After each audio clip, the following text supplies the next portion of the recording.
नमस्कार मित्रों। आज की इस वीडियो में हम बात करने जा रहे हैं सिविल प्रक्रिया संहिता 1908 के आदेश 17 नियम 1 क्या है और आदेश 17 नियम 1 का उपयोग कैसे होता है। तो जानने के लिए वीडियो को शुरू से लेकर आखिर तक अवश्य देखें। सिविल की वकालत में सिविल प्रक्रिया संहिता की हर एक धारा और आदेश के बारे में सिविल के अधिवक्ता को जानकारी होनी चाहिए, तभी वह सिविल के मामलों को अच्छे से पकड़ पाएगा। सिविल मामलों में कई प्रकार की प्रक्रिया होती हैं। कई बार सिविल वाद में ऐसी परिस्थिति आ जाती है कि वकीलों को सिविल प्रक्रिया संहिता 1908 के आदेश 17 नियम 1 का कई बार सहारा लेना पड़ जाता है। तो आइए इसको और विस्तार से समझने की कोशिश करेंगे हम। सिविल प्रक्रिया संहिता आदेश 17 स्थगन यानी एडजर्नमेंट के बारे में बताता है। तो अब आपके मन में एक सवाल यह भी उठ रहा होगा कि एडजर्नमेंट माने होता क्या है, यानी स्थगन क्या है। सिविल प्रक्रिया संहिता 1908 के आदेश 17 के अनुसार स्थगन का अर्थ सिविल न्यायालय में दायर सिविल वादों को पर्याप्त कारण के आधार पर उस दिन की वाद से संबंधित कार्यवाही को रोककर अगले नियत तिथि तक का समय पक्षकार के अधिवक्ता को दिया जाना होता है, ताकि जिस कारण उसने वाद से संबंधित होने वाली कार्यवाही को रोके जाने के लिए न्यायालय के समक्ष लिखित प्रार्थना पत्र दाखिल करते हुए प्रार्थना की है और वाद की कार्यवाही के संबंध में जो समय मांगा है उस कार्य को अगली नियत तिथि तक पूर्ण कर ले, या जो कारण हो समय मांगे जाने का वह पूर्ण हो जाए। सिविल प्रक्रिया संहिता आदेश 17 नियम 1 न्यायालय समय दे सकेगा और सुनवाई स्थगित कर सकेगा। आदेश 17 नियम 1 के अंतर्गत यदि बात के किसी भी चरण में पर्याप्त कारण दर्शाया जाता है, यानी बात के किसी भी पक्षकार जो कि वादी या प्रतिवादी हैं, उनके अधिवक्ता द्वारा की जाने वाली बात की कार्यवाही में से संबंधित किन्हीं कार्यवाही में से ऐसे कारणों से उपस्थित नहीं हो सकते हैं जो उनके नियंत्रण से बाहर हैं, तो न्यायालय के समक्ष पर्याप्त कारण लिखित में देकर समय मांगे जाने की प्रार्थना की जाती है।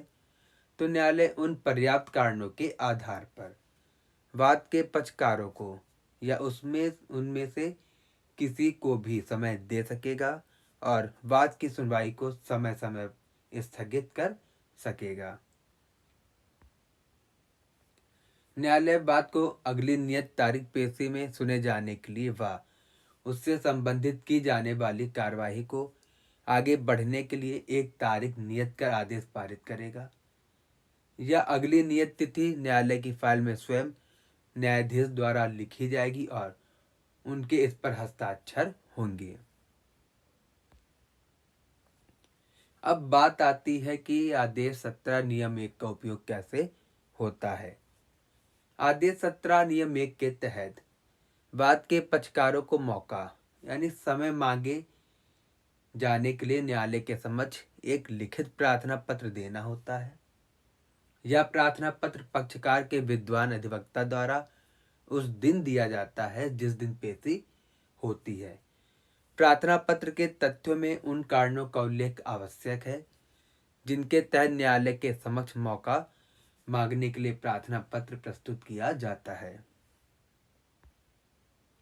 लेकिन मौका यानी समय मांगे जाने वाली प्रार्थना पत्र न्यायालय में दाखिल करने से पहले वाद के वादी या प्रतिवादी जिसकी तरफ से मौका मांगे जाने का प्रार्थना दिया जा रहा है, वाद के विपक्ष के अधिवक्ता को दिखाना होगा जिस पर वह नो ऑब्जेक्शन या ऑब्जेक्शन जैसा हो लिखकर हस्ताक्षर करेगा। यदि नो ऑब्जेक्शन लिखा जाता है तो तारीख हो जाएगी, अन्यथा ऑब्जेक्शन लिखने पर भी तारीख तो होगी, लेकिन न्यायालय ऐसे स्थगन के कारण हुए खर्चे के संबंध में जैसा ठीक समझे आदेश कर सकेगी।